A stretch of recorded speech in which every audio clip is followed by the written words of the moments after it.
So you're a fan of Atlanta United, and you can't believe we finished 2 points from the bottom? Ugh, I can almost taste the wooden spoon. Yuck. Well, anyone heard of Tata Martino? Oh, the best coach in modern MLS history? Yep, the one with a 66% win rate in MLS. But the fans are skeptical. Did Dyla suck, or was it our talent? Can Mickey still play? Where does Marinchuk fit? And was Latte a bust? Stop it. I've done my homework, and I've got notes. We're going to drink some wine and talk about it all. I'm Mikey Dobbs. I'm David Katz. And I'm Carmen Butler. And this is the ATL on Fire podcast show. Hey, everybody. Welcome back to another episode of ATL on Fire, the podcast where we talk all things Atlanta United Football Club and all things soccer. Dave, Carmen, you know how I'm doing. How are you doing? We're already laughing. I know. I have to control myself. I've been better, but I'm good. Yeah, well, Carmen broke herself again. Yeah, so this soccer, I swear, it's like a toxic boyfriend. You can't let him go, but he keeps on hurting you.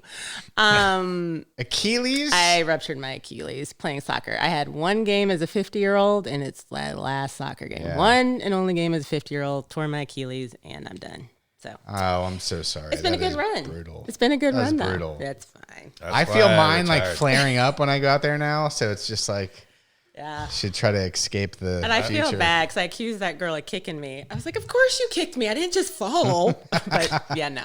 You probably just fell. I just I fell. like it.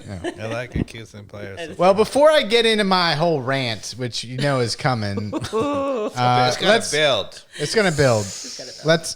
Let's enjoy the wine that Dave brought here. Tapestry from Paso Robles. Tapestries. It's a blend. Paso Robles is a little bit lesser known California wine region. What you think? It's really nice. It's definitely sweet. You know, it's got a little fruity taste to it, but Yeah. 'Cause I like a fruity wine more than most, and this is good. Okay. I don't know, maybe a little florally like the label. So It's definitely complex. yeah, For sure. thank you. And while we're at it, let's thank our sponsor, Wolf Mountain Vineyards up in Dahlonega. Yeah. I think Again, I'm headed up there in a few weeks. Are you? But, yeah. Oh, nice. Perfect time of year. You're going to go up there and have like breakfast, lunch, Probably dinner. dinner. There you go. Okay. Nice. Thanks for the invite. Yeah, Appreciate thanks that. for that. Appreciate it. I'm taking my wife. Okay. Well, Forgiven. to also kind of drown our sorrows, I want to thank Wild Heaven Brewery, where Nice. we've got 3 locations here in the Atlanta area, here in Avondale Estates. Right. We've got Toco Hills and the West End location. So if you want some barbecue, go over to that Toco Hills location. Little Fox Brothers and Hayden, the manager, will take care of you. They got soccer on the weekends over there. Love that. Nice. Okay. Watch some real soccer, some EPL, and enjoy it. Yay. See, if you give up soccer, then you don't get to go to Wild Heaven and eat barbecue. I don't think you need to. So hold on. You don't need to give up soccer. Oh. I'm not giving up soccer. Oh. I'm giving up caring about any given team. Oh. I'll continue Okay. doing this Oh, wild podcast. card? Wild card, yeah. Oh, okay. Because I thought you were really just 'Cause like, that's I'm back- done. Yeah, back in the day, I used to care about no teams, and I was happy.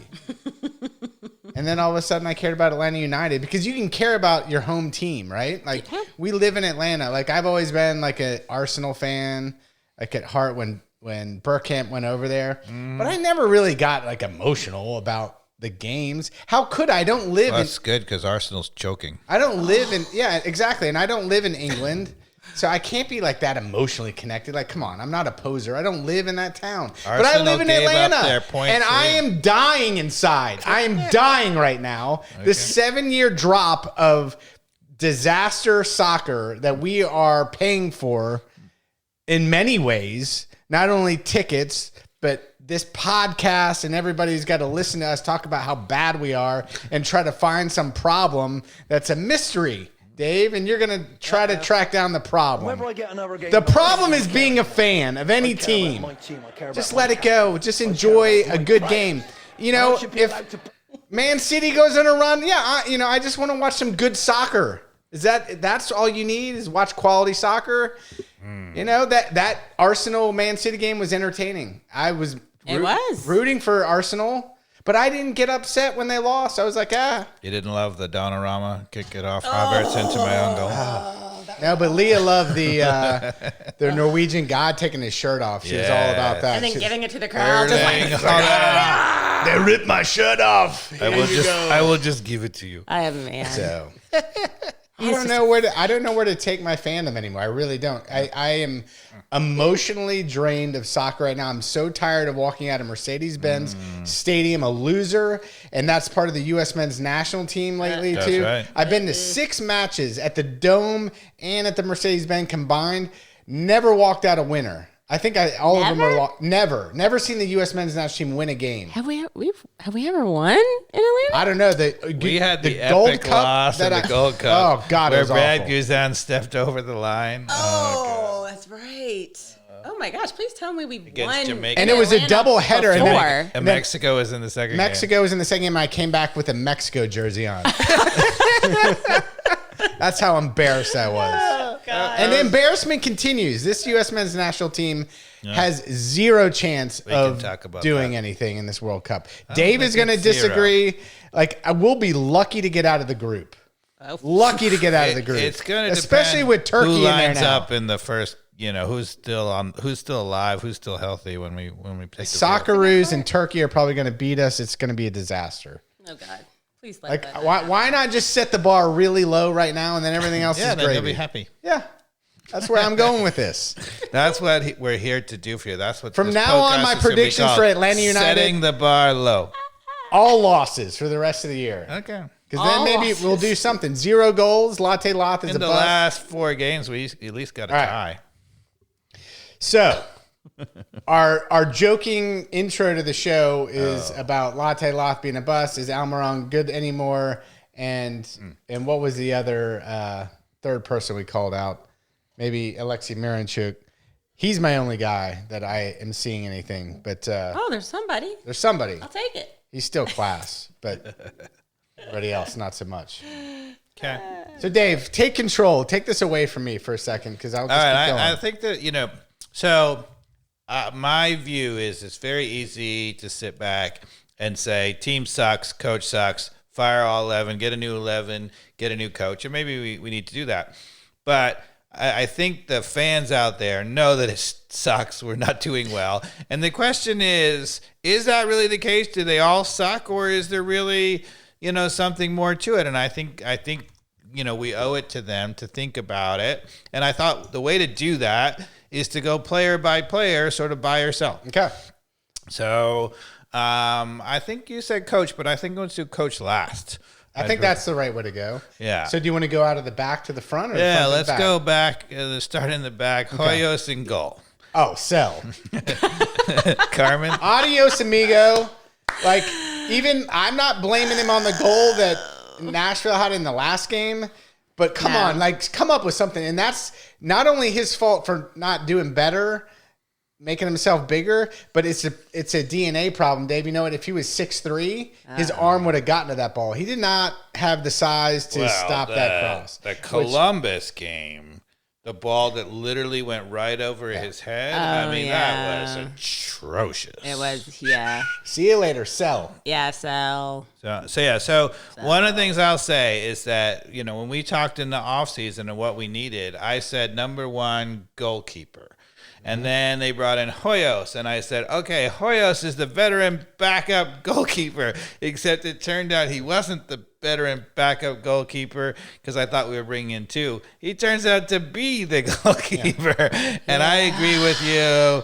Sucks. Yeah. Sell. Not So good. since we're doing a wholesale, let's throw Hibbert in there since we've only seen a few minutes of him. Yeah, it's hard to judge. Buy or him. sell? I'm selling. See you later.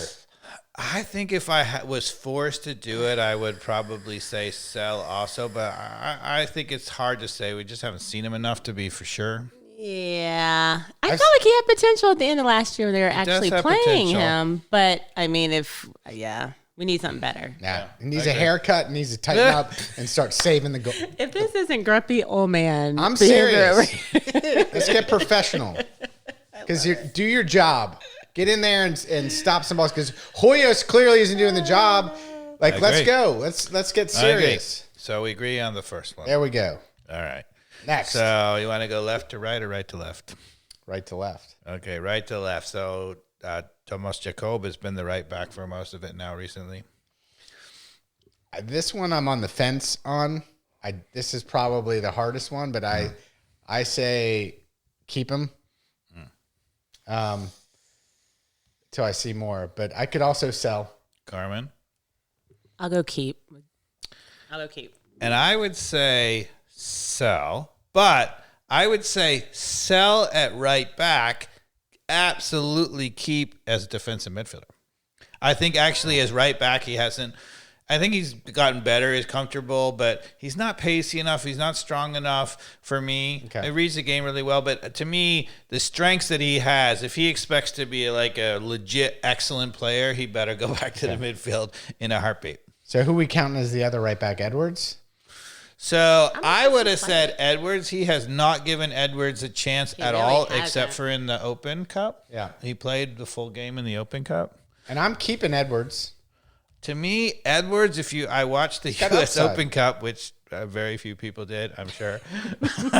He was terrific in the U.S. Open Cup. Our defense was shambolic, but he was really good. Okay. He could get forward. I don't understand why Tata doesn't think that he trusts him enough, because I think that is, to me, the huge answer right now. He's one of the is to few get players Jacob. that's physical, athletic, Yeah. young, and coachable. And he And also Tata's not doing it, man. He's also not clueless in the box. He seems to have a sense of a danger, which is even better. Mm-hmm. He seems like a defender. Yeah, a real defender. he's a real defender. That's perfect, Yeah. Carmen. Yes. I'm with that. So there we go. don't know. There's more keeps in my bag, but I'm also kind of selling Jacob. I mean, I need to see more in the defensive center back doing something. Okay, so the center back. He certainly didn't cross the ball very well in the last game.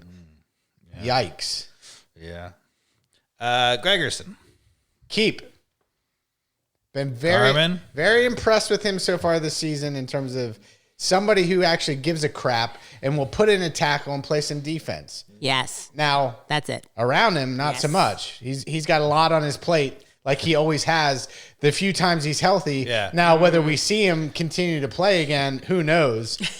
But Well, I told from you. what I've seen this season so far, I'm keeping him. They're measuring the inflammation in his red blood cells You after mentioned that. every training session and match or something. I Okay, think so it's maybe pretty that's cool. balancing it right. They I got don't know. Again, very cool, but why do we have to do this for this dude? Like, are you doing it for other? Like, what's up Sometimes, with him? yeah, if you want to be an awesome club and if that's what you have to do to keep him healthy, then sure, why We're not? not an awesome club though. Well, but that way we are. We're measuring With science. inflammation. Yeah, but come on. I'm a keep with Gregerson. I like it. It seems like he cares. He'll put in a tackle. I am like also an absolute keep on Gregerson. I think he's been great. The only knock of him is that he's Yeah. always injured. always injured. Yep. All right. All right. Mihai.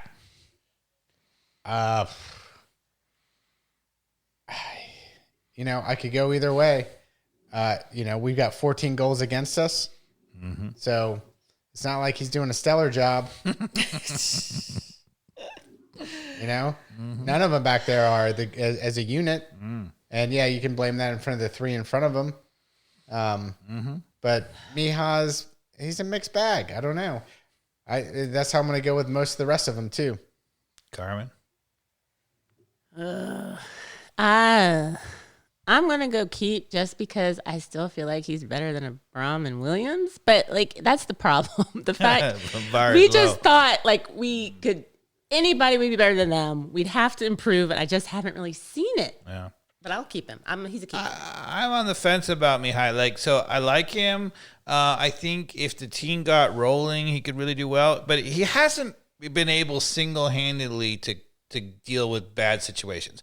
I think the situations that he's gotten sort of beaten on or whatever haven't been his fault. And I think he is covering most of what you want to see, and he is pretty hard, and he's stepping up, and he tries to get a challenge in midfield. So everything is good, but he's not good enough. Like there are some defenders who are good enough to make up for other people's mistakes and whatever, and he's not that good. Yeah. So I'm not like high on him that much, but yeah, I would probably say keep. I think, to be honest, our back line could be good enough despite the fact that we've shipped a lot of goals.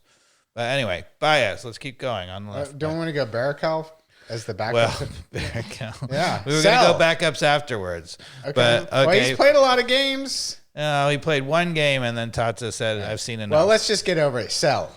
Yeah.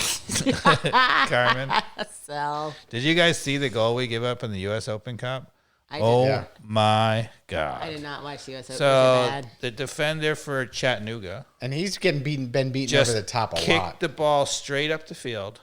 He looked at the ball. And then he's like, Oh, that's going over I my think it's head." going over my head. And then he turned around too late, and the Chattanooga defender just ran right by him, came in on goal, and scored. Yeah, chest it goes near post, upper 90. Yeah, that not good. Yeah. Not good. Now, what interesting thing, I was like, how did this guy play in La Liga? He's awful. Now, late in the game, he made an absolutely classy splitting ball up from the back to the middle. And I'm like, well, maybe he's actually good on the ball. And this is where I was thinking outside the box. Okay, we got a crap defender in Barakal. Why not put him defensively in the midfield where he can break a few people? It doesn't matter that he's so slow, right? Because I mean, Might help. I'm sorry. Think outside the box. Other than Gregerson and Edwards, I don't see any hard tacklers on this team. Well, I think Barakal can get a hard tackle if he could ever get close to the defender. Maybe the other midfielder. How do you pronounce his name? Galarza. Galarza. Yeah, he's not afraid to mix it up. No, goodness. All right, Baez. Sell. Yeah, he's had some moments. He's very young, so you got a little whatever. But I'm not convinced that he's a better player than Amador, for example. Yeah, and Amador is getting 0 time. Well, that's what I'm having trouble with Amador right now is he's getting 0 time, and I used to like Amador. Yeah, and so I'm a keep Amador until I see something different. But that's why we're going to get to Tata in a minute, but I'm not sure about what that guy is grifting up. Right. So Amador hasn't gotten. Has he played at all? Like I'm trying to remember. A little bit. He played in the Open Cup. Okay. Yeah. I mean, I liked Amador. What I saw of him last year. Well, he was hurt a lot. He hasn't been on the field a lot, but he's been healthy for a while now, and he's not getting in the field. Well, let's continue on the back line with Ronald Hernandez. Sell. Who I was high on. I was a fan. Like he has played like complete garbage this year. And we're basing it just on how they played this year. Yeah, because this is this year. This year. What have you done for me lately? I know. Sell. I'm gonna go with 3 words: sell, and sell. And honestly, I'm gonna say forget even this year. He's been bad now for a couple of years. Well, yeah. I mean, under Pineda, there was 0 coaching on how to actually play defense. Right. So he missed his window on how to learn to pressure and actually make a tackle, which seems to be a common problem still for this team. Yeah. Because and Tata refuses to play Edwards, which we're going to get to him. You're on my list, Tata. Edwards, and Edwards. Why aren't we playing Edwards? Yeah. I do not understand it. Quick, physical. Who else is in the back line that's on the bench that maybe? That's it. That's the whole back line. You got it all. Okay. All right. Now we go to the midfield. So my full assessment. Well, we'll do that afterwards. Okay. Midfield. Yes. All right. Take me along. Defensive midfield is now Muyumba. Adios, amigo. Oh, he frustrates me to no end. I don't know why. He's so frustrating to me. And me sell as well. I mean, I think he's so, he has some things he can do on the ball, but he gives the ball away too much even when he's on the ball. And defensively off the ball, he's just running around like a chicken with his head cut off. He has no idea. It's like we say, if this team was cooking on all cylinders with other pieces, and he could come in and be physical and get the ball and move it, but this is certainly not the team for him. No. Right. Yeah. Right. Yeah, he frustrates me. Yeah. Okay, so of the other midfielders, we were playing a lot of initially of Alzate. Yeah. So we'll go with Alzate first. Alzate, bye-bye. Go back to Hull City. Carmen. Yeah, I haven't really seen anything from him. Yeah. Like Alzate, He's garbage. He's terrible. Like I've seen him with the ball. Like Nothing. he's got like a moment of dribbling skills, like sometimes, and can go, but Nothing. overall doesn't really produce anything for this Nothing. team. Yeah. You're supposed to be a guy, who helps to keep the ball. But we've got a bunch of guys who are the exact same sort of keep the ball, but they're not really good defensively. They don't really split the lines offensively. They don't make runs. They're really worthless in the center and midfield. Okay, so Alzate. So then let's go Galarza, the new guy. Keep Carmen. Galarza is probably just mad, and he's got to be so frustrated right now. He's got to be pulling his hair out. He's a guy like early on, like again, he's got the Atlanta United curse of a bunch of trash around him that's not doing anything. I agree. I think he looks like he moves around a lot. Looks like he can get angry and get in a tackle, and I think he can do a lot of things. I would keep him for sure. Sounds good. Here's the one who's probably the most controversial so far this year: Cooper Sanchez. Well, I don't think it's controversial. I sell him, but that doesn't mean he doesn't have a future. He's a young kid. Yeah. And he's 17. And he's 17, and I've seen some good things from him. But if he was coached properly, I think he'd progress. But I don't know that Tata's helping him out either.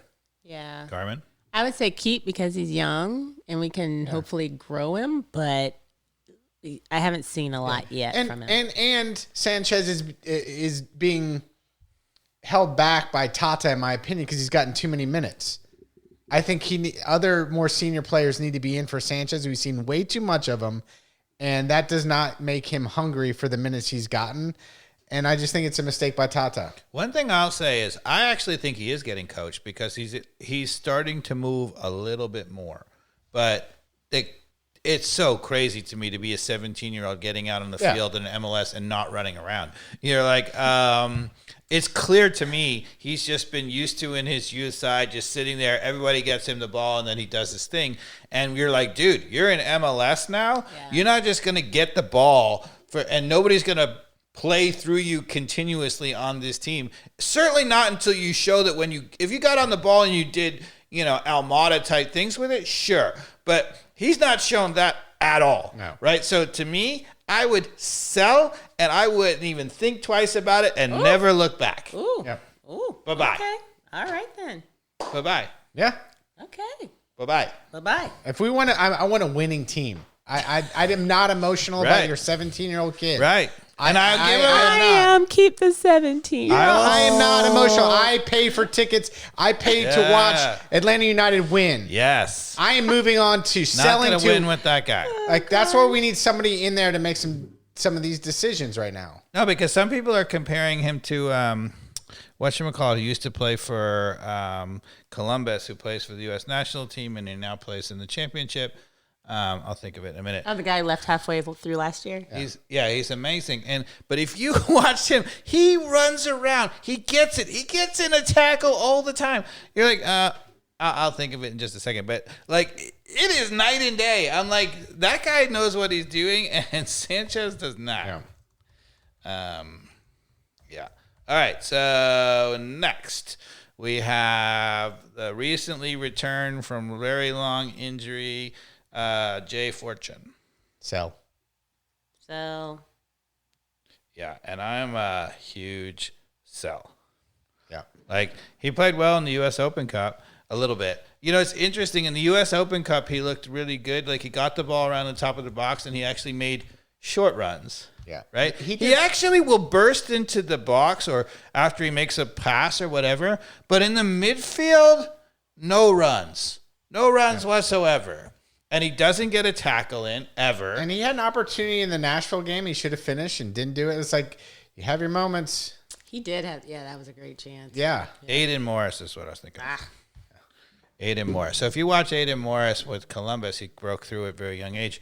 I mean, that guy would move around the field all the time, would get tackles in all the time, could split something with a pass. I mean, it's just night and day. Mm-hmm. Right? Sanchez is no Aiden Morris. No. Well, that's why he's gotten a sniff at the camps. So then the other guy in the center midfield is obviously Miranchuk. Keep. And I say keep because for me, with just watching a soccer player, he's one of the few people that I've seen this year take somebody on and be able to dribble by them, be creative. And again, he's just got that level of class. Again, it's underappreciated right now unless you see it. But I see it. Carmen? Yeah, keep.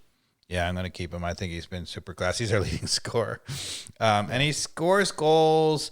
He is really good on the ball. He dribbled around like two or three moves people into there. spaces. Yeah, he's classy. He's just, We're not the same team when he's not on the field. Absolutely. Yep. Okay, so I think that's Will Riley, I guess, is one of the other midfielders. I would keep for now, but I haven't seen a lot of minutes of him other than now and again. But probably upside unless you want to sell and bring in somebody better. Sure. No.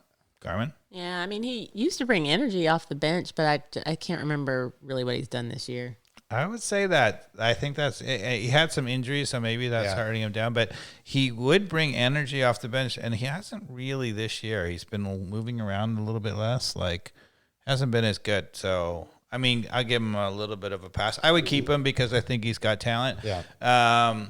But I wouldn't give him a huge leash. Yeah. Like, he wouldn't be I think you can't throw the baby out with the bathwater or whatever right now with him. Like, I know I'm angry, so I'm going to try to sell a lot, but not going to be harsh just yet on him. Yeah. All right. And then our front line. So let's start with Almiron.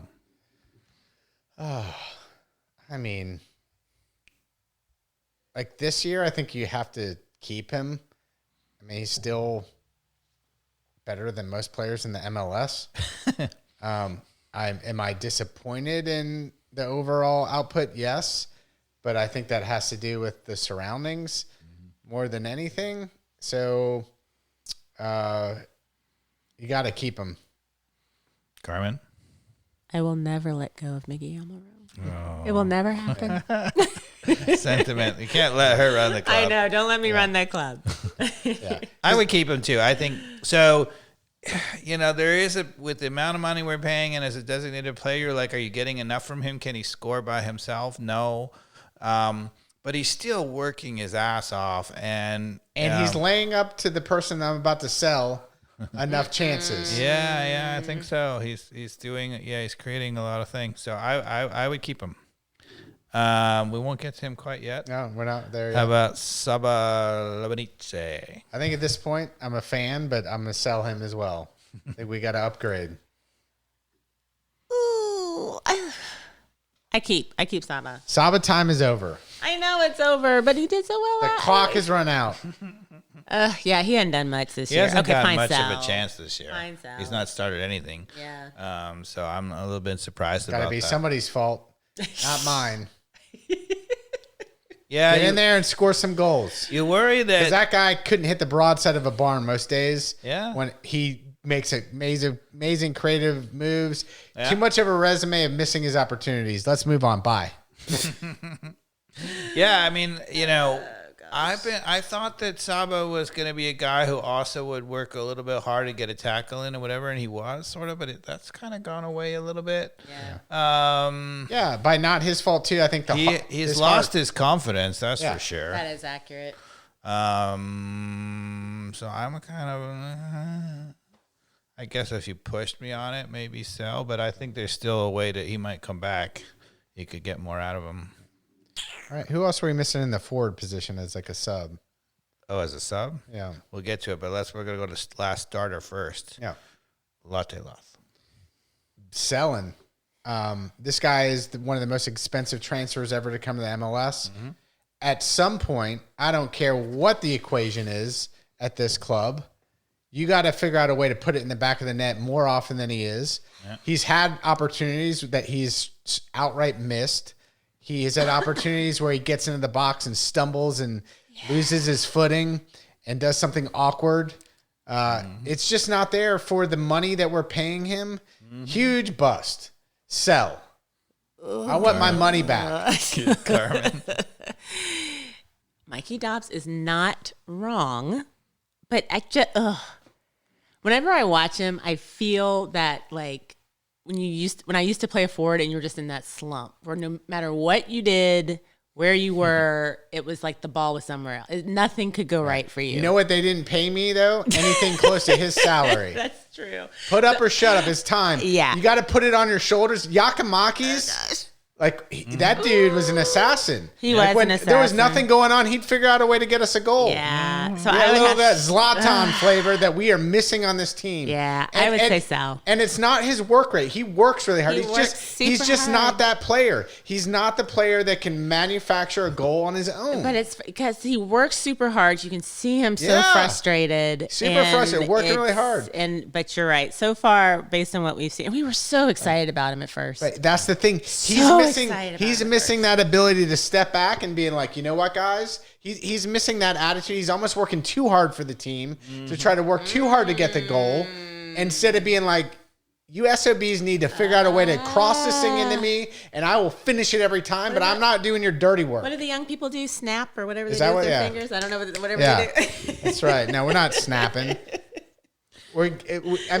He should be yelling. He should have, at this point, he needs swagger at yelling at his teammates. Like, he is not commanding.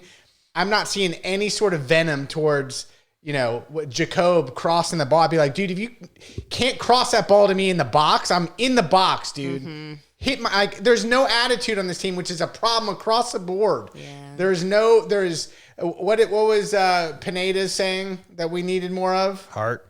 What was the other? No, it was another word. Intensity. Intensity. Oh. Yeah, you know what? This team lacks any sort of intensity, Dave. It actually does. Mm-hmm. Like Tata has got nothing in this team that gives a crap. That's accurate. So I think that Latte Loth is the wrong striker for this players around him. So one of the things I've noticed about him is he works really hard in the middle of the field. He makes a lot of runs. He's constantly looking for the ball over the top, which we don't play that often, which is not so good. Once he gets in the box, his runs and his energy is terrible. Like, he actually does not attack the ball in the box. And that's why he cannot score a cheap goal. And that's the problem with Latte Loth. Yeah. He's sort of like a premier player. Like he'll score a beautiful ball, gets through, and he'll dribble by the keeper and can score. He can do all that. He can sometimes score an amazing header occasionally. But the little cheap goal where you bust in and you get your toe in and whatever, he is too pretty of a player. He's not as intensity as much as he needs to be. Yeah. And for this team, certainly at this moment, when we create a lot of things in and around the box with little passes, we need to get someone on the end to finish. Yeah. And he is not a finisher. I want a toe ball goal. I want anything. Yeah. Yeah, you're right. Okay. He's not a finisher. Yeah. And that's his weakness. So if I were coaching him, he's a finisher. I would say, dude, every single time we're in the box, you need to go hard. No pretty checking back or whatever. Go hard near post. Every single time you're running, freaking go and try to get your anything on the ball. I don't know that I agree. He's not in the box with intent. I think that's waned. When we saw him first come out, a little bit. He was super intense inside the 18 and super hungry for somebody to give him anything to finish. And he just never got the momentum and the confidence. Yeah, but you have to be able to do that yourself if you're that expensive. That's a player. I was saying. Yeah, exactly. And and the team does create things around in the box. Yeah. We get around the box, but he's just not open in the box. There's always some weird thing that happens. He stumbles. It's so weird. It's like he falls or he stumble a little bit. Yeah, kicks it against his own leg or something. Mm-hmm. So is there a way? Could the rest of the team, is there what type? I'm trying to figure out how we could help him. Do we need more balls over the top? I know the answer. You know the answer. I know the answer. Are we is this the time for the answer? Sure. Let's do it. Answer. So it's a player we haven't talked about. So the exact opposite of Latte Loth is Cayman Tagashi. So Cayman Tagashi is all energy. He's super active in the box. He will stick his nose in the box and score a goal. Finisher. Not pacey, doesn't really understand the game in the midfield that much in order to make runs or whatever, but is a pure waiting in the get in the box to go finish. So I think they need to play together. Because if you play Cayman Tagashi, you have no threat over the top, and then people just dominate you in the midfield. If you play Latte Loth, you have tremendous threat over the top and no finishing in the box. If you play them together, you have both of those things. Okay. That's my answer. I would be playing both of them. But why is it okay? Let's get to our last guy, which is Tata. Yeah. I have been amazingly underwhelmed by so many of his decisions, including trying something like you just mentioned, the consistent starting of Sanchez, too many minutes. I'm not saying Sanchez shouldn't get minutes, but way too many. Lack of like thinking about Edwards in the back since Hernandez is not the answer.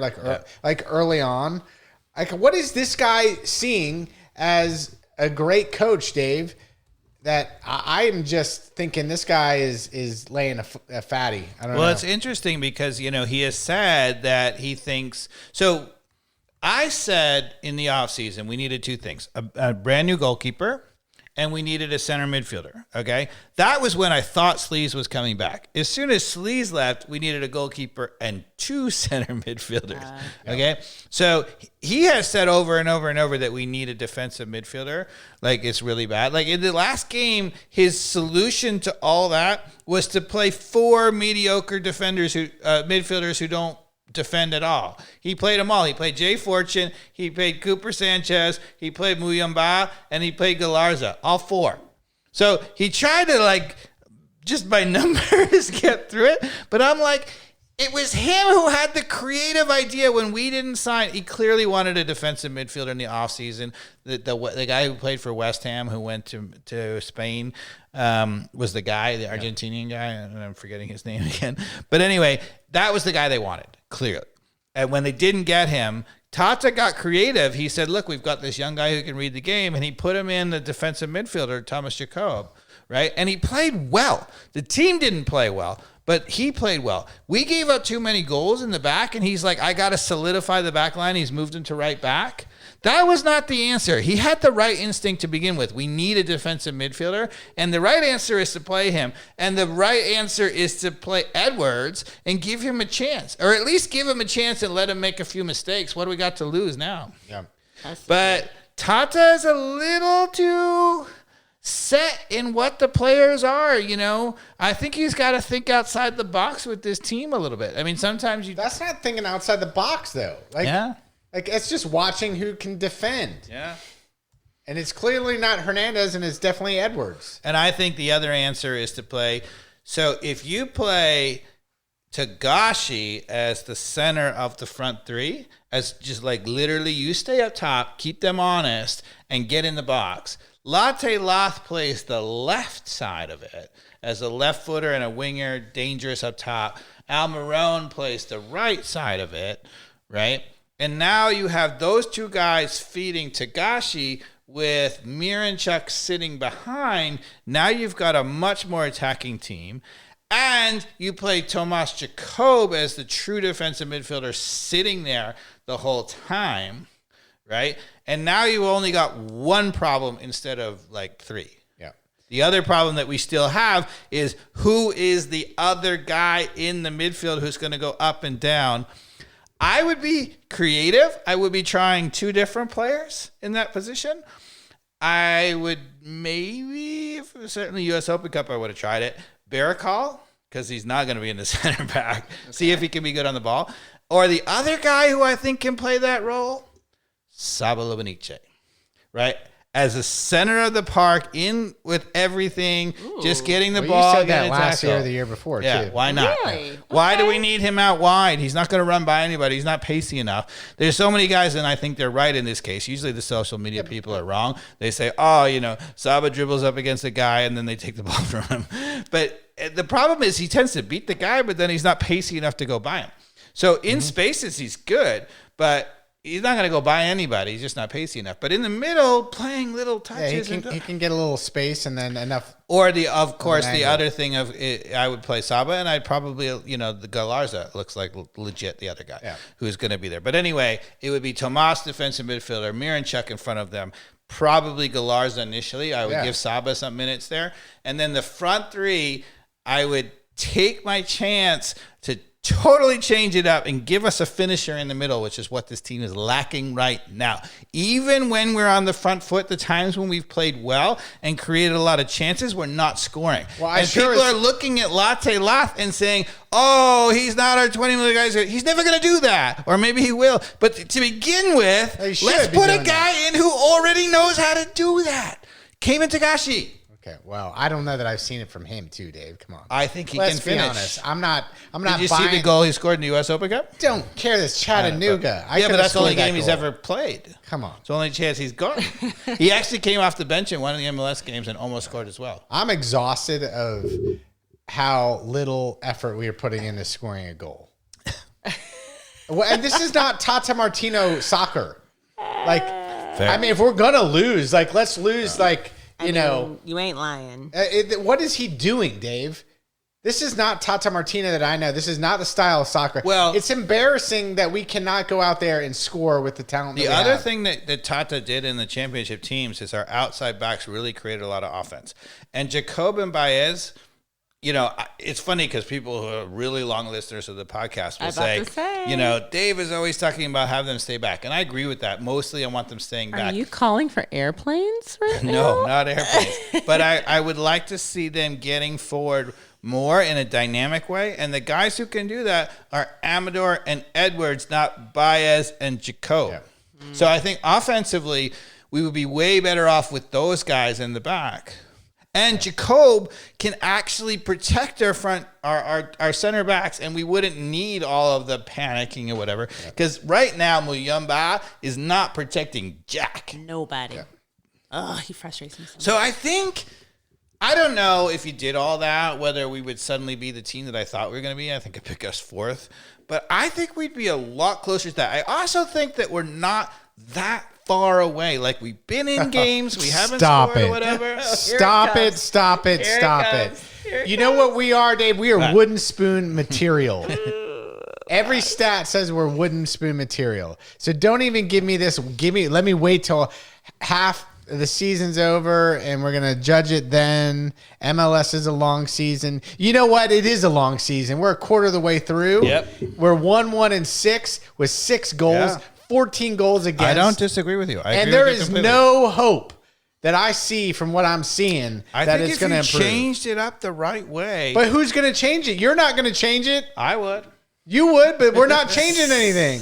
Well, we had Moyumba, Sanchez. This is our last thing. Fortune in the midfield. Buy or sell. Good luck. Buy or sell on Tata Martino. Sell. Go back to Argentina. Go drink some wine. Dare you, sir? Yeah. What? See you later. Pochettino, Carmen. Gone. I'd fire Pochettino before the World Cup too. We'll get to that. Nonsense. We'll get to that. But you say fire on Tata. So what's your critique of Tata? Let's see the specifics. I mean, not just the team being terrible, of course, but I think first and foremost, we talked about needing a goalkeeper out of the gates as a confidence builder for the entire team. We talked about during the preseason. How important it is as a player that turns around and says, "Who do I got?" And this, you're absolutely right on. And Hoyos was Tata's guy who he brought in, so that he should. Oh, he was. If we give all the credit for him for identifying Almiron and some other people in the first go around, you got to give him also the pain for identifying Hoyos. Yeah, Hoyos was Tata's person. Yeah. You can go back on Twitter and see my post when Brad Guzan got entitled the advisor role or whatever. I said his first advising should be get a goalkeeper as good as he was when he came into Atlanta United, because that's what we need. We need a top 2 MLS goalkeeper on our roster. Yes, we do. Amen to that. It solves so much. It solves the season, especially in MLS. I mean, goalkeeping in MLS, I can't even tell you how big of a deal it is. The way it can swing the craziness of an MLS game when you have a goalkeeper I agree. That would have saved the shot from Honey Mukhtar, whoever it was that went far post. That was like the weakest foot. I mean, you watch that. I mean, are you kidding me? I agree. Get us a goalkeeper. Not that it was and his, Tata's not fault. that the whole buildup is his fault, but he could have been the hero. It's Tata's fault for putting him on the field. It is. I wouldn't let him on the field right now. I would at least play Jaden Hibbert. At least he's young. At least he's young. Yep. And at least Hibbert's at least 6'2", right? And he's a little taller, yeah. Yeah. So statistically, I mean, we say we're a statistics-driven team. Bollocks. We got a goalkeeper that's like 6 foot. I agree. I agree. These are facts. I mean, they need to go to the data. The data says you can't be a professional goalkeeper unless you're 6'2". I agree. Like you are literally an outlier, like the book. Read the book. Like you can't be a professional goalkeeper unless you're 6'2", 6'3". Malcolm Gladwell, people. But I was the one who told you all that, so I agree with you completely. Yeah. Okay, but what about up the field? So Tata, what has seen Tata defensively outside of the goalkeeping? Well, let's stay in the back. I feel like the right and left back, he's not given Amador enough minutes, and he hasn't given Edwards enough minutes. I agree. Although one of the things that's interesting is defensively, in terms of positioning the guys who he's played, I think he's made the wrong call on those outside backs, but they're defensively, positionally, they've been pretty good. Like we haven't seen the giving people all kinds of space. We haven't seen the, every time they go up the field, we have nobody challenging at midfield. We haven't seen that. We've gotten beaten, but mostly we've gotten beaten not on like horrible defending plays. We've mostly gotten beaten on like Muyumba giving up the ball or some terrible transition moment and right down. Oh, here's the other problem with Tata. So we've had options, right? So I'm saying play Edwards as the right fullback, which means then you can play your Jacob. I'll give him a shot as the defensive centerman. If you are listening, anybody in Atlanta United, the one change you can make right now is to take Jacob, put him back in the center midfielder, and Edwards, please give us Edwards at right back. And then that gives you the option to play.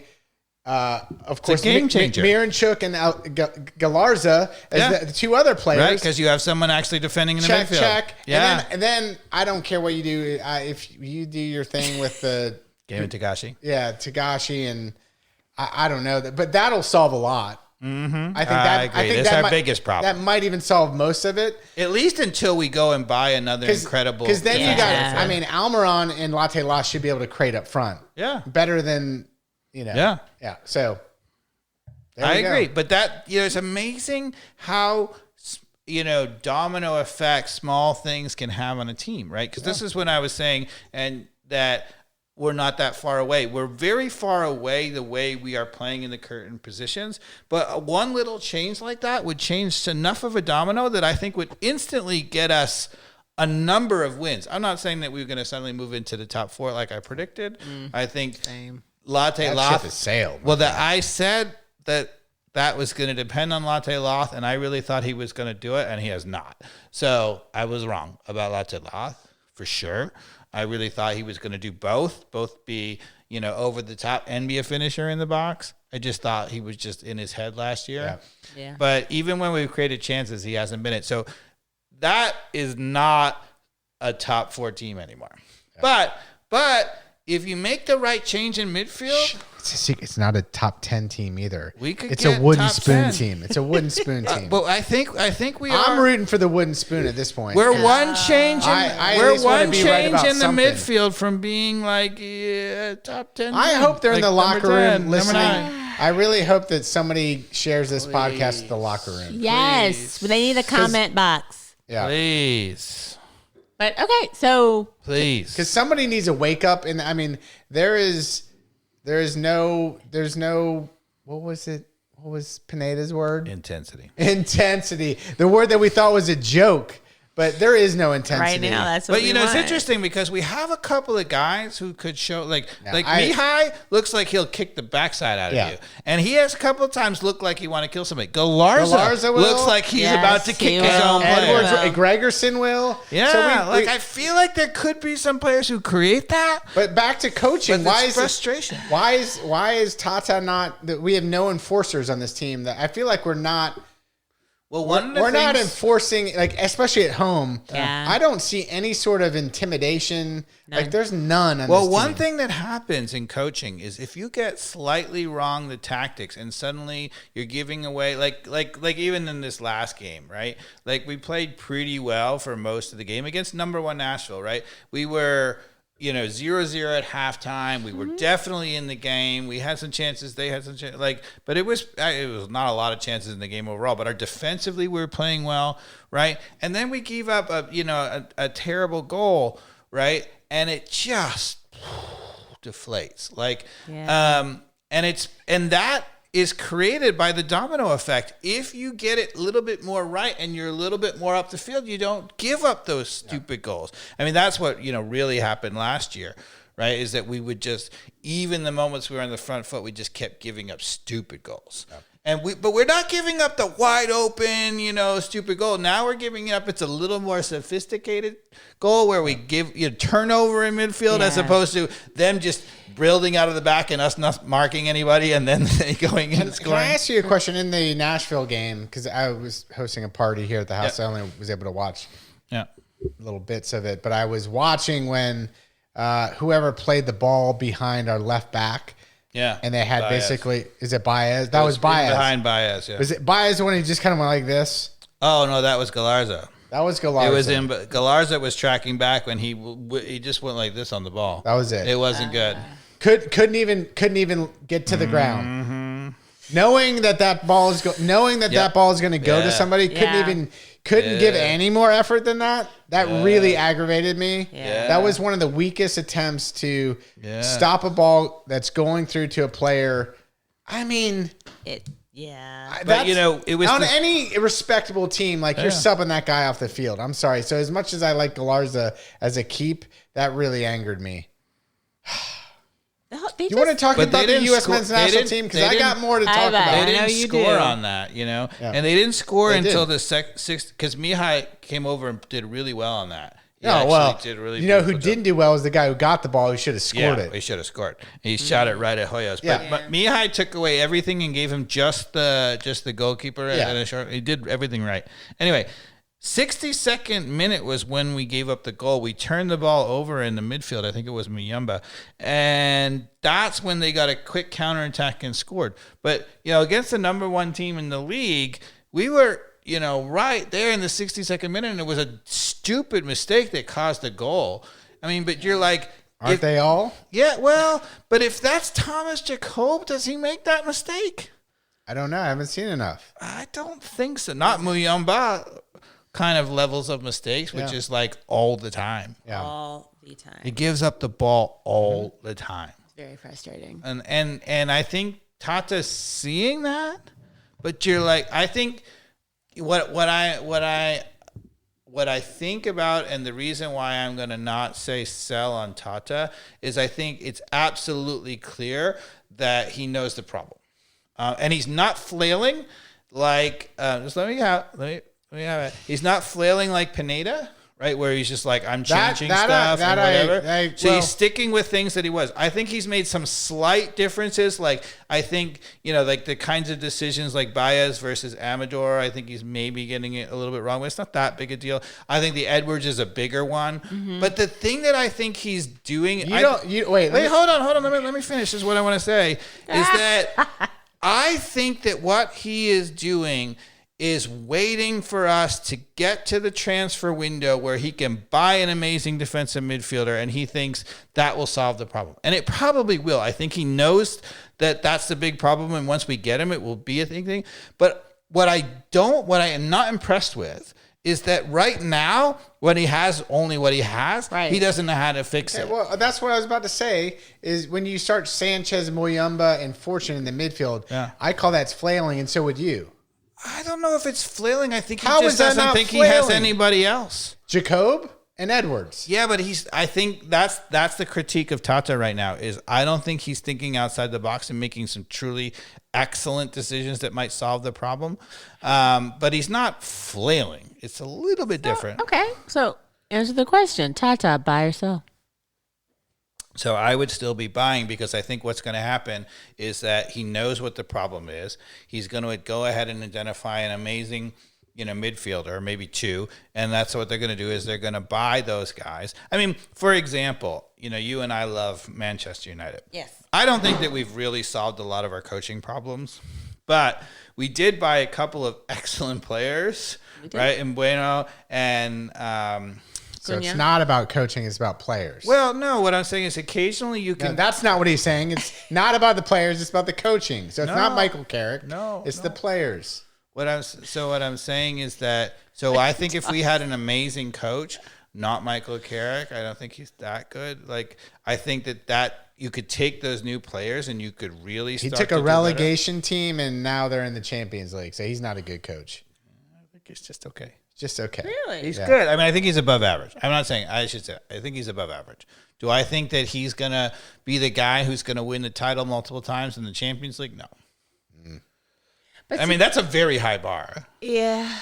But at Manchester United, that's what the bar is. Well, I mean, if you could take a Barcelona coach and let's say bring him to MLS and see if he can win the wooden spoon, we got him. Oh. You know what I mean? We're not going to come close to the wooden spoon. Well, we're right there right now. Have you know looked we at are the right table? now. Look at the data? Yeah, but what they're going to do is they're just going to buy their way out of the problem because Tata can identify good talent. He's going to find a really good player. They're going to buy 2 center midfielders, maybe even if we're lucky, a goalkeeper, although I think that is Tata's weakness. He's never been able to identify a goalkeeper, and he was lucky to have a great goalkeeper when he was here, right? That was just pure luck, right? And that's his real weakness. And I think he's identifying talent. For example, right? If you compare him to the last coach, right? The main, like, for example, Barakal, he's realized very quickly that Barakal is not nearly as good as Mihai and Gregerson. He figured that out. So he clearly says this guy is better than this guy, whatever. I'm not sure he's going the one extra step and really creating better, but he's getting them moving more. You see Cooper Sanchez moving more. He's doing some things. They're playing a little better overall. They clearly are, but he hasn't been good enough to be able to fix a real problem. And we do have a real problem. We have a real problem. I almost at this point, because I'm just so frustrated, I am totally fine with selling everybody, firing everyone. and like, hold on, hear me out. And literally changing the model that Atlanta United was founded on. We were founded on like getting youth and like South American and like leaning on Tata to find the next Jacob. Yeah. Let's go the Inter Miami route. Yeah. Let's buy a bunch of superstars that now want to come to MLS, especially after the World Cup. Beautiful timing, right? Yep. Let's clean the freaking house and find a coach after the World Cup. But who are they? Who are those? I mean, there was an obvious one in Messi, who's an amazing. Well, player. let's bring our boy back from Celtic who got fired. Where's he? Well, for Nancy? Yeah, there we go. Oh, I thought you meant. I'm talking about players. Who are the amazing World Cup players who you're going to buy? Oh, I don't care. We'll figure that out. Will Fernandes will figure that out. I was thinking, but like we'll have like literally like just however we need to like just migrate off our contract. That's the problem is with my utopian view here is we're contracted with players. I get it. Fans, you nerds that are all going to be screaming. You can't just get rid of everybody. It's also not that easy because the guys don't want to come over until they're quite old. And many of the players who are really, really good, then they get old and then they get terrible. Yeah. Right? Like, Olivier Giroud, right? Yeah. Was a great player in Europe. He hasn't done that well in MLS. So I don't think you can buy him. He's gone. He's retired after a year. That's what I'm saying. Yeah. So, but like Messi is the exception that proves the Giroud, rule. I mean, it was incredible. Giroud did well enough. He did a hell of a lot better than Latte Lost. Well, the other guy who's lit it up, who would fit your mold, is Son, right? Comes from Tottenham. That's what I'm saying. Why didn't we get those type of guys here? Well, but that's what I'm saying. You can't just get anybody. You've got to get the right one. Son. Here, why not? I think we could get a Son, but you could try to get a Son and get a Giroud instead, and it's not so good. Or even a Ruiz, who came from Germany and was not very good in MLS. He was a great player, but clearly lost a step at his age, right? And has not been a good MLS player.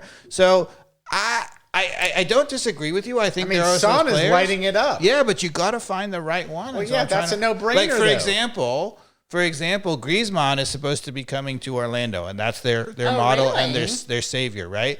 I think it's already done deal. Really? Okay. Is he that guy or not? Let's say buy or sell on Griezmann in Orlando. Selling.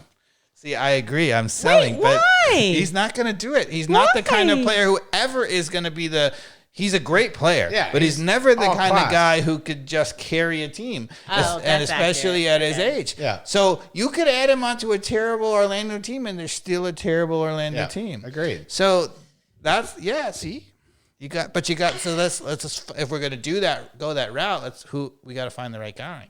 There's so many of those guys that are on the cusp. Like there's a lot. I mean, like I love a Harry Kane. All of Europe. But Harry Kane is still the leading scorer in Germany. All of Europe. He's not coming. Pick somebody who's 31 and above in Europe that's a superstar. There you go. There's your list. Well, the other one was, you would think it's like a Kevin De Bruyne, who was supposed to come to MLS. He didn't. Yeah. Oh, where's he now? Just chilling?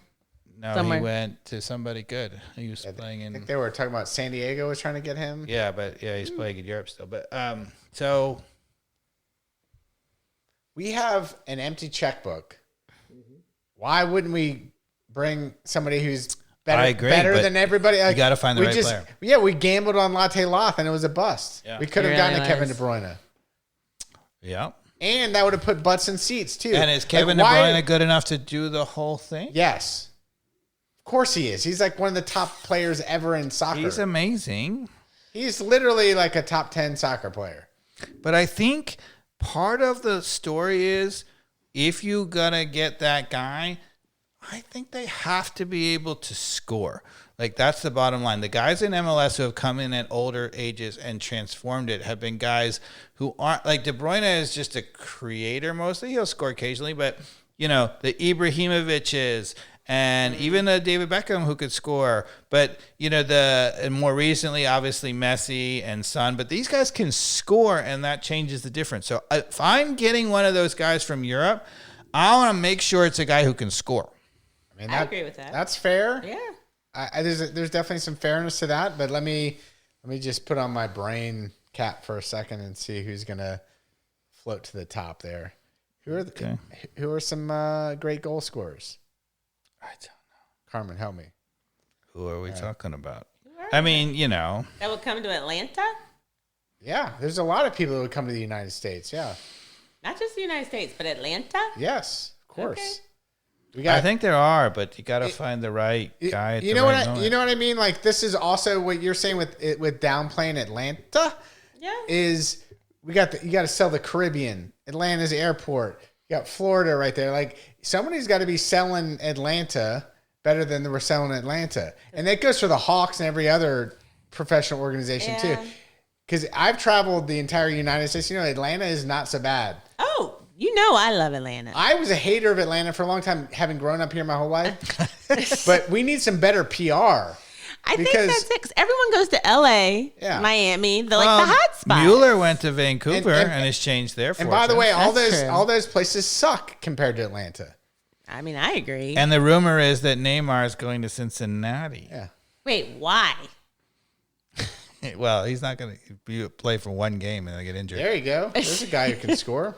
He could, but would you splash the cash on Neymar? If you're going to splash it on Latte Loft, Neymar, sure, 100%. Let's go. Neymar would be great if he could be on the field. Yeah, he's never on the field.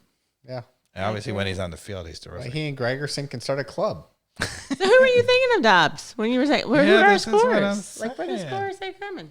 Who could score? Who are our scores that we're trying to get here? Like, who do we want?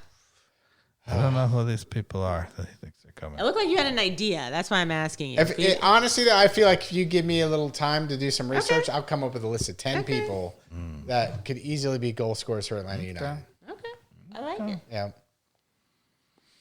I mean, this team right now, what I would say is if I were looking for one of those European players, find me a finisher. Like a 32-year-old Sergio Aguero or something, who's at the end of his career or something, or you're 34 even, and just can finish because they just do amazing. Even like Robbie Keane came and transformed things, even though he wasn't a superstar in the Premier League, but he was a consistent 15, 20 goal scorer and was amazing here because the players, he could finish.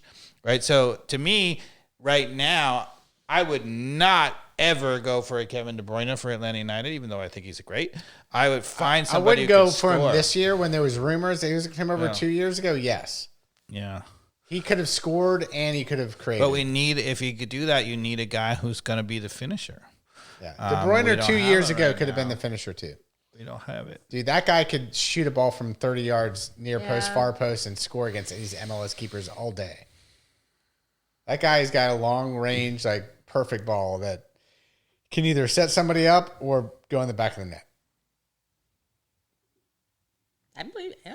I mean, The guy who'd be good who's that? from Liverpool. Oh, yeah. I'm 100% behind that too. Mo Salah. Yeah. That's the guy. Ooh. If you could That's get the him. guy you could get, and he would score here. Yeah, I thought about that the other day. I He was might like, be willing to come to Atlanta. I don't think he would be there. That's I don't Maybe think- not quite ready, but Yeah, I don't think. Well, no, I think he's like the one player. Like Atlanta's not his spot. okay. To you know what I mean? Like I just don't see. I don't see him that being. But that's the kind of guy I go for. Yeah. Older, clearly leaving one of the great teams. Yeah. I mean, Would you go with The defense? reason I'm saying Here's that another he's thing. got a family. He's got a family that he's got to talk into. That's the most solid problem. He's got to talk his family into moving to Atlanta for 2 or 3 years. I think he feels like he has something to prove at another big non-MLS Yeah, place. But here's the other guy who's definitely available. Would you splash the cast as a defensive midfielder for Casemiro? Would I? Yeah. Yes, Of course I would. 100 times over. Because you would say still at Atlanta he would have enough. The only thing I worry about him is, I think he's one of the great defensive midfielders that's ever played. But I think MLS is such a fast game, and that's the one thing that he's struggling now with. Yeah. I mean, he still reads it incredibly well, and he works really hard. But I It's a good would point. have a real thought about it. I don't know. For you to I don't know. because I would say like none of those people would have a problem with the MLS just because. But that's Well, interesting. That makes sense. though. You can't just say. I mean, the default is to say MLS is not nearly as good a league, which is true, and so there'll be a better player. But it's not always true you'll be a better player. It depends on the kind of player you are. So MLS is a very fast physical league. It's not a great technical league. Right now, it's not so great. So Right. So if he can't rely on other technical players around him, yeah, and then there's speed going behind him, he could be exposed. I mean, the guy who I would buy in a heartbeat from Man United is Ugarte, right? Who's right now is not some playing at Ugarte. all. I am not sold on your love Ugarte some nonsense. Ugarte. He would be great for Atlanta United. He would be Well, absolutely maybe because great. he's not good enough for the EPL. I'll Yeah, tell you that. but He'd he's be a good defensive midfielder for us. yes, that's what I'm saying. Yeah, that's fair. Ugh. So what? Anyway, We need a defensive midfielder. we do. We really need a box-to-box midfielder as well, and we need a goalkeeper. Yeah, I mean, if I'm going to take a top EPL player that's not doing great right now, I'll take Ugarte. Yeah, that's what I'm saying. Yeah. Right now, he's not playing at all. Yeah. Yeah, I'll take So it. why not? Why not make a bid? All right. What are we going to talk about next? don't know. We're U.S. going men's to talk national about team? U.S. Yeah, I was saying. Or do you want to talk EPL? We can do that now. I think U.S. men's national Yeah, team. that's what we're gonna talk about. Friendlies, March friendlies, Belgium and Portugal. Awful and awful. And awful. So let's hear your take first. Well, I think it's what a lot of we saw, right? The first 30 minutes look pretty solid. You're like, okay, this is European soccer style or controlling, have some dangerous moments. The first 30 minutes felt like this is going to go our way. But like any soccer game you watch, if that's the case, you're dominating a little bit the first 30, 35 minutes, you don't get it done. You don't get that goal. Good night. It's over. Statistically, you're not gonna win the game. And then the tide turned, and the rest of the minutes of the game, it was us just getting destroyed by both teams. Yep. And I think that, so to me, there's three players. So we have some really good attacking talent, right? We're talking about the Weston McKennies of the world. We're talking about the Pulisics of the world, right? Even a Balogun, who's still only 21 years old. Seriously? Yeah. Oh, wow. So we have some really attacking talent. It doesn't matter, right? If you cannot control the middle and you give up goals straight up through the center of the back. And what is the weakness in the U.S.?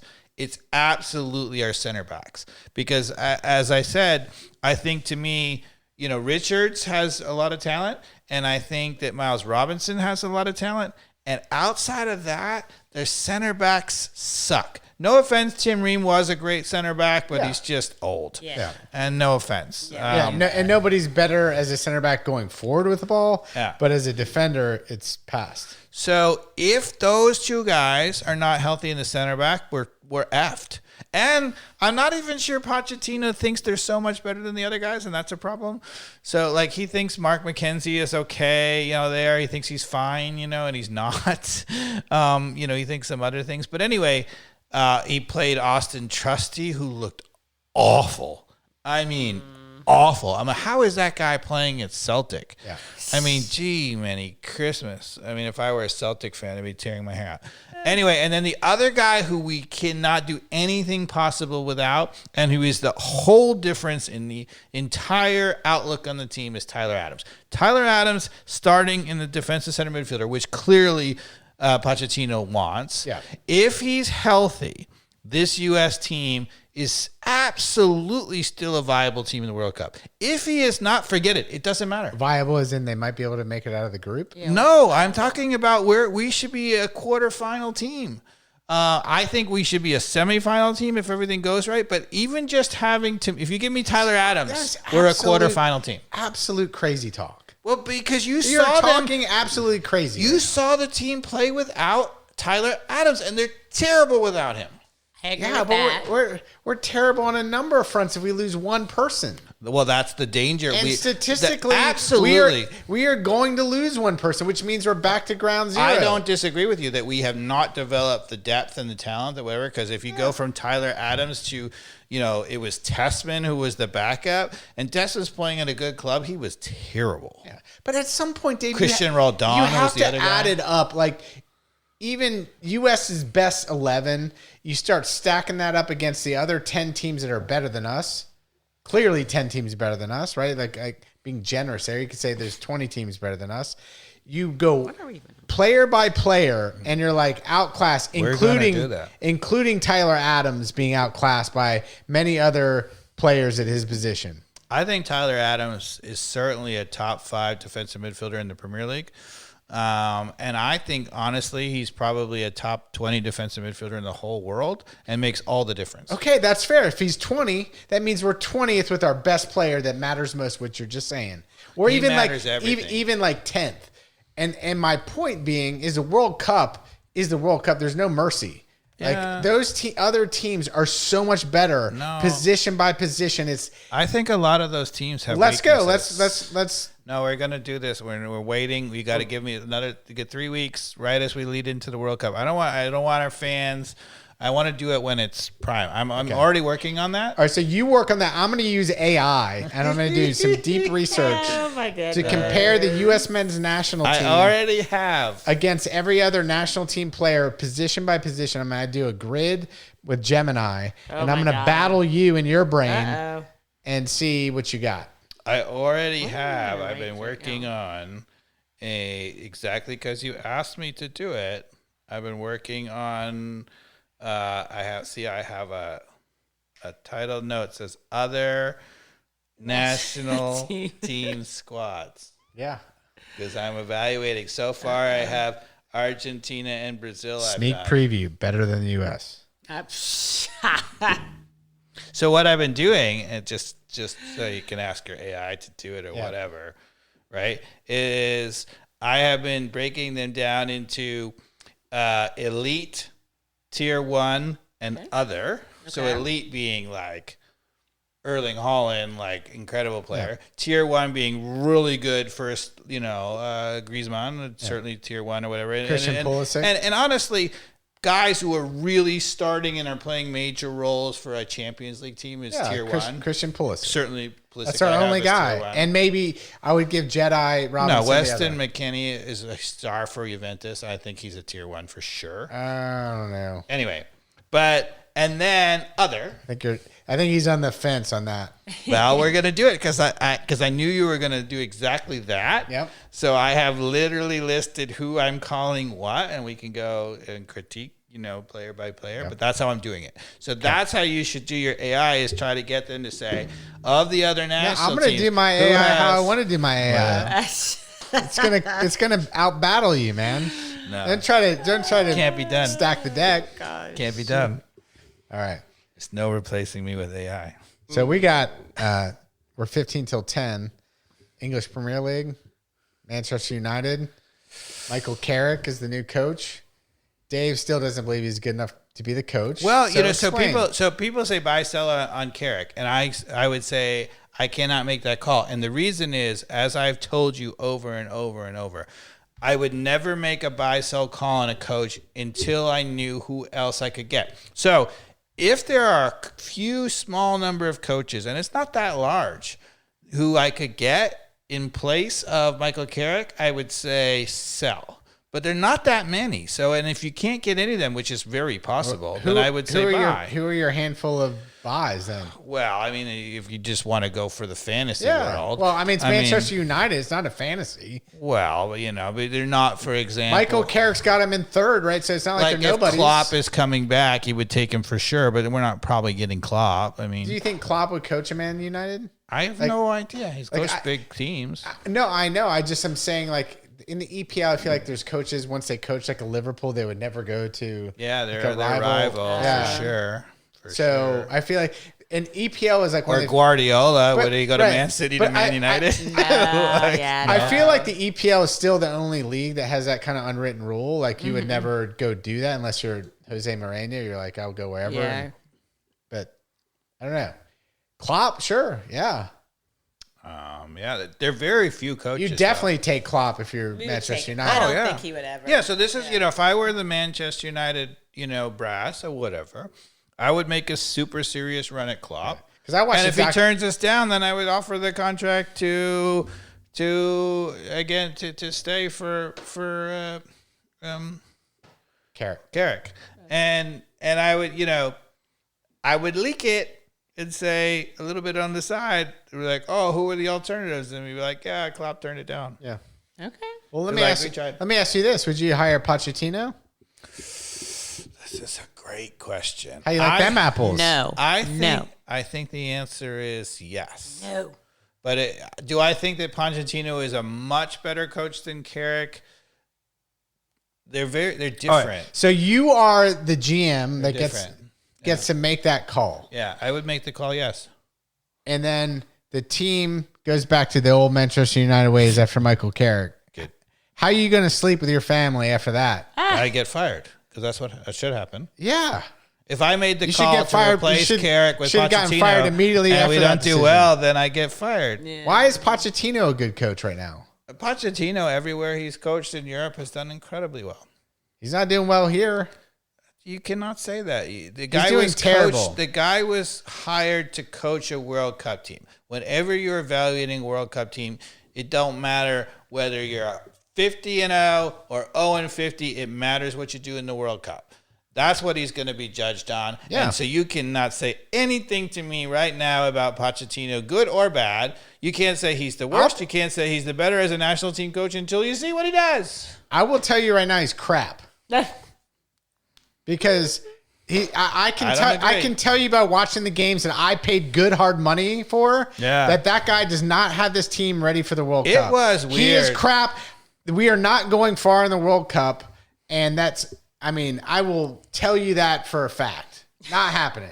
I have to say, it was weird how he was experimenting in this window, and I'm like, why are we experimenting? Because he doesn't care about this country. Right? He doesn't care about this team. True. He's heating up. He doesn't. He's talking about like going to some other club and coaching Manchester United. Could give a rat's ass about the United States national team. I disagree with that. I know it from watching and hearing a person talk. He is completely disengaged from caring about the future of U.S. soccer. No, if he didn't care about the U.S. soccer, he would never have done what he did, which was to confront the key players and try to build a much stronger culture. If he didn't care, he never would have done it. He wouldn't have had to. He just put them on the field. Confront the key players. He did. He didn't even call Joe Scally until like 7 months into the camps. No, but and left that guy hanging on a wire who's like one of our best left backs on the team didn't even have a conversation. First of with all, him. he's a right back. But Right back, whatever. he's not that I've heard great. it both ways. He's not that great, but he's he's better fine. than most other players that Pochettino's dicking around with. I don't disagree with that. 100%. But that's not the difference between caring, because talent It is evaluating and trying new players and tinkering is very different than not caring. Caring, if he didn't care, he would not have gone to Pulisic and Weston McKennie and those guys and called them out and tried to He's an change idiot. the culture. He's an idiot. I mean, you need to get. I'm sorry. He's like it's complete like politician crap with him, and even with Reyna, he's like, oh, well, we don't have much talent that can actually be that creative and attacking. So we brought him into the last camp to prove himself, or the last couple camps. Like, why not bring him in early and make a decision like a real coach? I don't get it. The cat and mouse thing that dude does. He does playing games, and he might win or lose. He's He a does play loser. a lot of games. He's clearly a loser because Well. we got our ass whipped by legitimate competition that's not going to be anything like we actually see from the top teams. I mean, Portugal, sure. So what are you going to do if we make the quarterfinals? You're going to run around Avondale naked or something? You're goddamn right I will. Ooh, market. What is this? I will streak through the park. 9:51 p.m. on All right, April hey, 20th. Okay? No, mark it, but what are you doing? If what? If what? If we What did I don't say? if Make we it don't out of the group? if we don't make it out of the round of 16. Oh, I'll don't get take. you a nice bottle of wine, but I'm not like You're not gonna. Like, All in you on have. that. You actually have some professional credibility to uphold. You're not going streaking through the park. no. Dave's looking at his watch like, all right, this podcast is gone off the rails. I'm willing to streak through the park. I'll be right behind you. Yeah. Oh my goodness gracious! I'll do that. I'll be streaking right behind you, and I'll be laughing my ass off. I'll be like, "You're wrong. You're wrong. You're wrong. You're wrong. But seriously, so I just want to make sure I'm understanding. I'm sure we'll have other podcasts, but Katz, you think we make it to the quarterfinals? Yes. And Mikey Dobbs, you think round of 16? I've been Best saying case. all along. I thought that I don't think we're gonna our make it goal past should around be the the 16. semifinals. I really think our team is good enough at home. Do I think we are a top 4 team? No, but I think at home, could we get into a quarterfinal and beat somebody with our team because we have the home field advantage? Yes. So I think that should be our goal. But I think realistically, we should be a quarterfinal team. I think At home. At home. I think realistically at home we should be a round of 16 team. Okay, that's not so different. I agree with that. I'll go round to 16. I don't Yeah. see us. I mean, and honestly, that's right where we're gonna die. Right there. Like that's going to be our limit. That's going to be all the difference. So to me, if we have those guys who I just talked about, and particularly Richards and Robinson and Tyler Adams, and they're playing and they're 100%, I think there's no problem getting through that round of 32 to the 16 and 16 to 8. If they're not playing, forget it. Like, we have no chance. Yeah.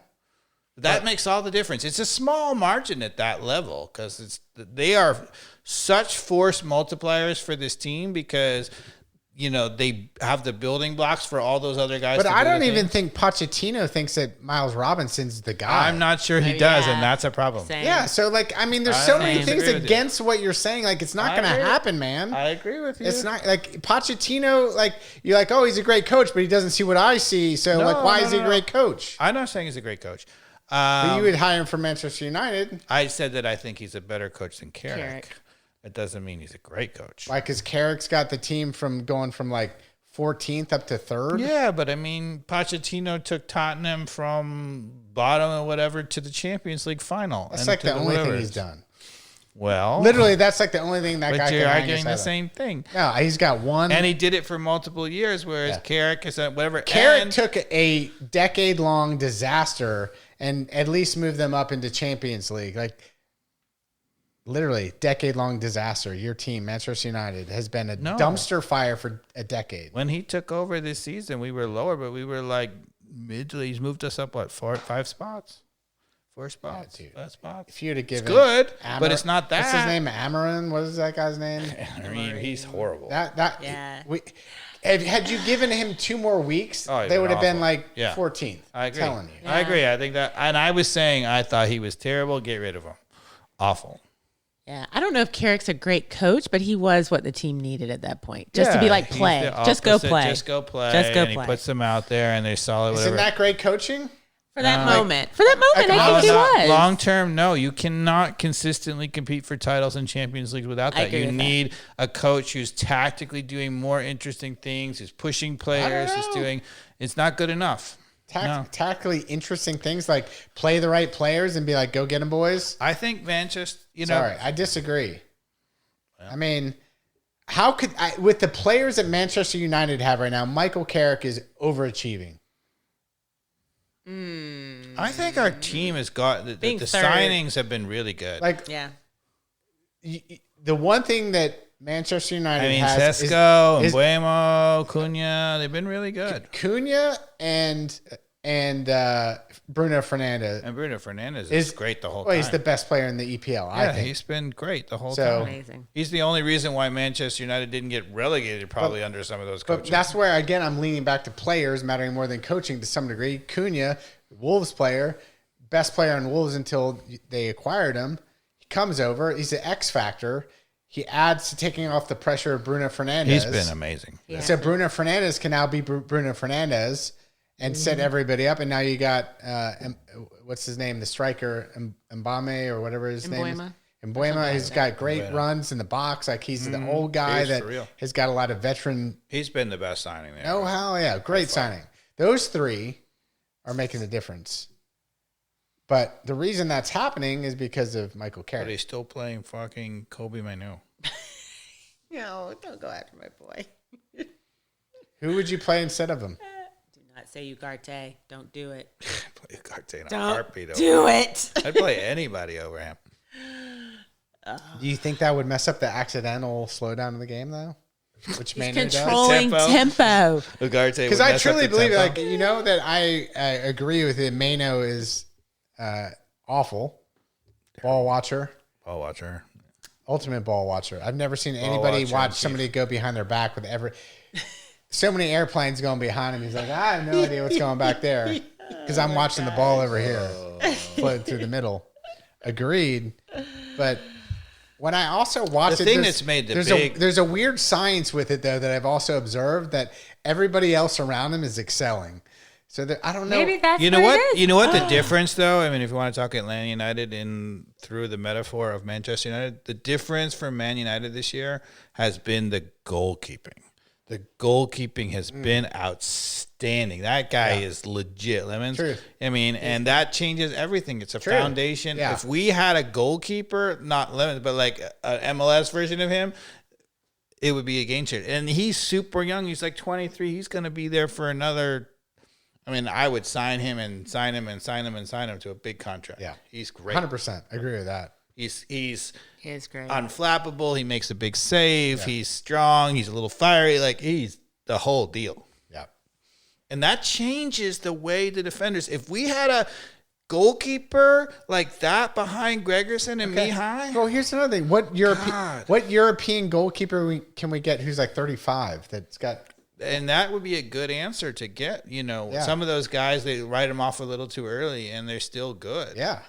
You know, it's funny because they had him on the podcast. They had Ben Foster on the podcast with Guzan the other day. I'm like, put him on the freaking field. I know he's 40, but he would be great compared to Hoyos. Yeah. That's a great point. Yeah. Come on. Sign him to a 1-year contract. Yeah. I mean, honestly, the journeyman that Manchester United cast off, David De Gea, I would have signed him for sure. I would take David De Gea. It'd be terrific. Second. Way over Hoyos. Yeah. A second. I mean, come on. Oh, where is he? Write him a check. Can we get him? Let's get him. I mean, he finally signed. He's playing again, but he was he was playing for nobody for like almost a year. But I feel like the recruiting team for Atlanta United ignores all those. We don't go after that type of player. I don't know why they didn't realize that goalkeeping was a problem. We were talking about it in the last 2 years. Like, you know, Guzan was a problem his last year for sure. And even the second to last year, he went second to last year. He went from suddenly one of the top goalkeepers to definitely below half bottom. Yeah. And then the last year, he was probably amongst the worst goalkeepers in the whole league. I also have a text thread in that you said Mo Salah. Yeah, Mo Salah. Long shot, for sure. Yeah. Like a 1%er. Yeah. But if we It's haven't gotta made, go somewhere. But if we haven't made the call and done the pitch, and I don't think we have. I don't think we I have. guess it's probably The way they got Messi, right, is they worked over a number of years and they said, come to America. And it was all the endorsement and all the other things. He has never cashed in because he's Egyptian and he plays in Liverpool. He's never been in one of whatever cities. If he could come to America and be an icon and be a Nike or whatever contract, whatever, he might say yes. I know. Give him the same deal that they gave Messi. If you don't try, you're never going to get him. That's the guy I'd go after. I don't think we've tried it all. Yeah, that's the guy I'd go after. And I don't understand why Atlanta, like, MLS is beyond the retirement league tag at this point. Yeah. We need some of the retirees. Yeah. Like, for this league to progress, we need the Messi. I mean, he could go to another, lower Champions League team and do pretty well for a little while, but I mean, what's the point if you're Atlanta United and you're the top 3 spender in the MLS and you don't go after any superstars? That makes sense. Yeah, it doesn't you're make right. any sense, man. Right. I think we got too smart by half in terms of we got these, like, we're going to get these creative. I mean, in some ways, in a way, the Liverpool got Mo Salah, right? They found him statistically, and he wasn't a superstar at that time. And we're trying to do that for MLS, and that's what the latte loth was. Is like, oh, we found this guy in the championship who's a superstar, and he's never been quite given the chance, and he's going to be that player, and he's not. But the alternative to that is to get a player who everybody knows is already that player and convince him to come here, right? Like Mo Salah, who's still, if you took Mo Salah, you're talking about, you got to, right now, he'd have another 5 years of dominating MLS for sure. He's not injury prone. He plays all the time. He scores goals. He assists. Like, be legit good. Yeah. We need a comment Well, box. we've talked about a lot, and you guys knew coming into this I was going to be very angry about. You were actually a little tamer than I thought you'd be. Yeah. Yeah, I kind of was. You were? I'm still. I got a lot of issues. We did the buy or sell, and the worst part about it is you weren't that far off from me. Yeah, No, y'all I were mean, agreeing. that didn't surprise me. I don't think. Okay. I thought you were going to be sell them all. But there was a no. But at the end, You of were the, more honest. But at the end of the day, I kind of am sell it all, which was my takeaway. Right? Yeah. Is like because the way that we're trying to create the chemistry of whoever Atlanta United is, which is not at this point, it's not working. And so that's what I'm saying. We need to reimagine how we're going to bat with coaching, the whole design of how we're going to win MLS Cup again. I mean, if you're not winning, you're losing. But I would say the other thing I would say about Tata is it's whether Tata is the greatest coach of all time or not. If we got it right and got the players, like let's say you got a Mo Salah and a goalkeeper, or whatever, he would certainly coach them up and we'd win. Like he's certainly that good. I agree. So that's not the problem. So why isn't Henderson seeing this? So like, who else is? But Henderson hasn't had a chance to sign anybody yet. He hasn't even had a window. Okay. I mean, he came in like. Yes, he was technically here during the last window, but he was literally like right here. Yeah. Okay. So, like, I think to me, you can't judge him at all. I mean, you really can't judge him in a midseason window. Like, give him the midseason and give him the end of the window, and then you can start to judge him and say, I'm judging everybody. I've had 7 years of crap. I'm judging everybody every second I can get. Because hopefully he's seeing, and so Tata keeps saying over and over and over, our defensive midfield is awful. I mean, could you imagine playing me and Bob? Be like, yeah, our defensive midfield sucks. And like, oh, that's me. Here I am. Yes, but yeah, he's ugly. right. It's He's ugly, absolutely right? right. Also, what kind of locker room things do you think are happening? Because I would just like to get in there for 5 minutes. I just want 5 minutes with all of them. I'd go around with buy and sell. Well, the interesting Give it to thing, him. you don't have the Arroz con Pollo because Pineda was not just coaching it badly, he was an idiot. Like he just was doing poorly, right? Obviously, what Tata is doing on the training ground and what he's telling and whatever, it all makes sense. It's obviously not working and they're all frustrated by it, but nobody's clearly in the locker room being like, Tata's an idiot. Right. Whatever he is saying, he's not getting that. I think Tata... Fair point. Thought that and as I did, I think he thought that the team was a little better than it was. I really thought Latte Loth could turn the corner. He hasn't. I haven't given up quite as much as you have on the current players. I think some tactical fixes could do way better for us. But I think clearly Tata realizes that there are some upgrades. And then the question is how many and who are they going to be? Because it makes a huge difference. If you flail about and you don't know who the right guys are to get rid of and whatever, this is a disaster. If you quickly know who the right guys are to get rid of and you make the replacements, you could get a mid-season, you could get 1 or 2 players and suddenly be great. Yeah. I'm going to be really angry if you're right. That's one thing I know. But the thing is, even if you're right at this point, that means we're going to be like in 7th place, 8th place. I feel like best case scenario. The frustrating thing I feel about Tata right now is that I feel like he knows the problem because you can see it. He's not flailing and he keeps talking about what the problem is, but he is waiting for the signings. He's like, yeah, we need a better player here and there. And he's waiting for the signings. And I'm like, come on, let's just fix a little bit, do some creative. Let's try to get a couple games. Yeah. Well, like now as opposed to just being one. Now he said, to be fair, he said, look, I didn't expect it to be this bad. And, you know, people are like, well, we're terrible. But I think what he meant by that is that he thought, okay, even if it's not as good as what we're doing, you know, we'll have a mediocre start. Then I'll know I'll bring in the guys who I wanted to bring in. I'll bring in a defensive mid. I'll fix the couple positions, and then we'll move up the table. I don't think he expected the way he set up the team and the team we had to be this bad. Yeah, but that's all his fault. The reason we are 1-1-6 is 100% his fault. He needed to find a way to get some wins. We should have at least 2 more wins. I think he has. The thing that's been disappointing about him is I thought that he was good enough as a coach to do some really interesting tactical things and get us some overachieving wins. And he hasn't done it. Yeah, we've underachieved massively. I think we've underachieved a little bit. Yeah. I don't know, guys. Well, yeah. I'm not hopeful. Because, I mean, he started, when he came, he was like, oh, we have the players. Yep. Well, if we have the players, then what's up? Let's go. Yeah, and, you know, I don't know. Maybe Latte La suddenly scores, 12 goals in the next 8 games. He needs a couple. He just needs a couple. Even, to as break bad the seal. As bad as he's been, he's not that bad, and you can he could do that. Like I don't know. I agree with Mikey Dobbs. I'm not sure at this point he's the answer. If he is going to be the answer, he has to be paired. Let's wrap this up. We got a game Wednesday. Who are we playing? The New England. Yeah.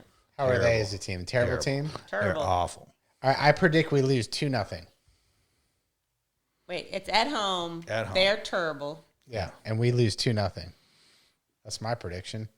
Oh, jeez. Oh, gosh. I'm always so positive. Can't score, can't defend. 2-0. I say we win 2-1. Dave's going to go for a tie. Watch this. That's what I was thinking. Yeah, I think we're going to tie. Yeah, I think we tie 1-1. I mean, how depressing is that? That is depressing. So depressing. Come on, Atlanta United. Give us some hope. I haven't seen anything that said that we're going to run out and win, even though we should. Yeah. I texted you guys that I thought Nashville was going to be the weird game that we were going to suddenly win because I thought they were coming off. They actually went to the Azteca in the CONCACAF Champions League and was the first MLS team to win at the Azteca. Right. And my prediction in terms of teams and coaches, when I said that Nashville was going to be really good and their coach looks legit, that's all turned out to be true. But I thought coming back here, we might be able to catch them, in an off night and get whatever. I'm going to get really weird with y'all. Uh-oh. That we get an early red card in the game and we're down to 10 men, and that's why they're up 2-0. Okay.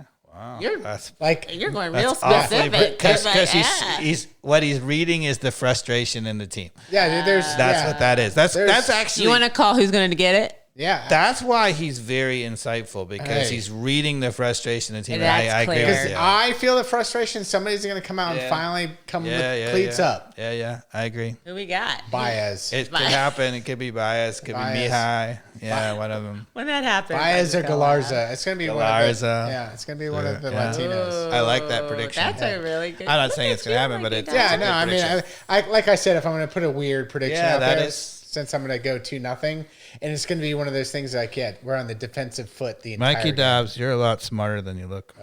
Ton. If we no hadn't one's gone ever said so that. long, I would read Mikey Dobbs' text because when Oh, I yeah. say they're entertaining, oh my goodness. Give me a couple comments What do to you close want? this out. What do we got? Let's see. For tonight, well, I'll start. Okay, we'll quickly go Just during a couple, Carmen. Just a couple. I love him so much.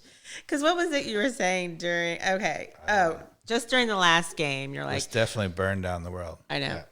Well, this isn't even burned down the world yet. That is some of the laziest left back defending I've ever seen. Fortune has the touch of a cinder block.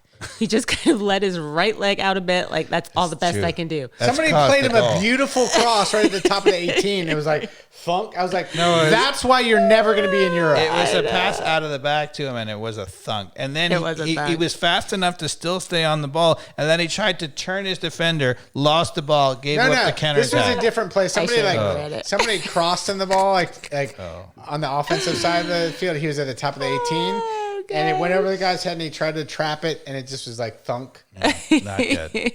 And then I think this was tonight. We were talking about we're going to do keeper Sal. And he was like, U.S. men's national team is going to get a effing ripping from me too. Zero hope for this World Cup. Complete dumpster fire as well.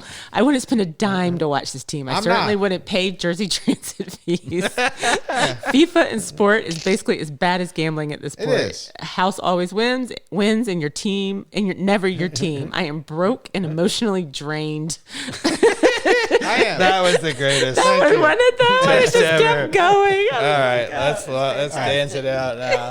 Thanks for listening, everybody. You say it? I do it, coach. I did my Football best. is life. Danny Rojas, Danny Rojas,